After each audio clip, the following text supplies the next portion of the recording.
খবর 24 সাথে আপনাকে স্বাগত। নতুন নতুন খবর জানার জন্য আমাদের চ্যানেলে চোখ রাখুন।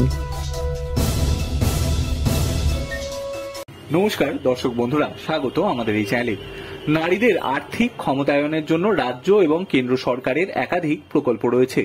বাংলায় গৃহবধূরা পান লক্ষ্মী ভাণ্ডারের টাকা, তবে এবার শুধু মহিলারা নয়, পুরুষরাও পাবেন ভাতা। রাজ্যের যুব প্রকল্পের জন্য বড় ঘোষণা সরকারের, 10,000 টাকা পর্যন্ত ভাতা দেওয়া হবে যুবকদের। এই ঘোষণা করেছে মহারাষ্ট্র সরকার। বিধানসভা নির্বাচনের আগে বড় একটি চমক দিয়েছে মুখ্যমন্ত্রী একনাথ শিন্ডে। এই প্রকল্পের নাম দেওয়া হয়েছে লাডলা ভাই যোজনা। এই প্রকল্পের অধীনে রাজ্যের যুবকদের 6,000 টাকা থেকে 10,000 টাকা আর্থিক ভাতা দেওয়া হবে। 1 বছরের জন্য শিক্ষানবিশ হিসেবে কাজের সুযোগও করে দেওয়া হবে। লাডলা ভাই যোজনা কি? মহারাষ্ট্রের মুখ্যমন্ত্রী একনাথ শিন্ডে জানিয়েছেন, রাজ্যে দক্ষ যুবশক্তি তৈরি করার লক্ষ্যে এই যোজনা আনা হয়েছে। এর অধীনে 18 থেকে 35 বছর বয়সী যুবকদের প্রতি মাসে আর্থিক ভাতা দেওয়া হবে।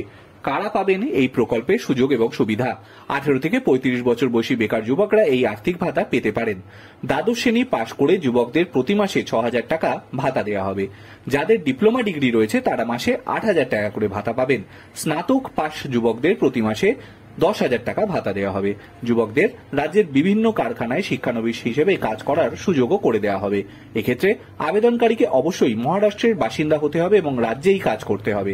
রাজ্যের যে কর্মস্থানের পোর্টাল রয়েছে তাতে রেজিস্ট্রেশন করতে হবে। এছাড়া ইউপিএফ, আধার সহ যাবতীয় তথ্য নথিভুক্ত করাতে হবে।